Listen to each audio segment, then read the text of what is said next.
আগামীকাল রামিসা হত্যা ও ধর্ষণ মামলার বিচার শুরু হবে। এই মামলায় সর্বোচ্চ শাস্তির আশা করছে সরকার বলে জানিয়েছেন আইনমন্ত্রী মোহাম্মদ আসাদুজ্জামান।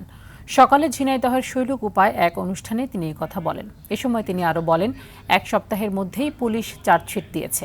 চার্জশিট দেওয়ার পর আদালত খোলার প্রথম দিনেই শুনানির জন্য রাখা হয়েছে। আদালতের কাছে সরকারি পক্ষ সর্বোচ্চ সাজা প্রার্থনা করবে, বাকিটা আদালতের এখতিয়ার। সংবিধান সংশোধন কমিটির জন্য বিরোধী দল এখনো কোনো নাম জমা দেয়নি বলেও জানান আইনমন্ত্রী।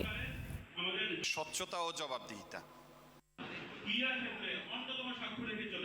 আলহামদুলিল্লাহ আমরা এক সপ্তাহের মধ্যে চার্জশিট দিতে পেরেছি সঠিকভাবে। বাকিটা আদালতের কাজ, আদালতকে আমরা সহযোগিতা করব।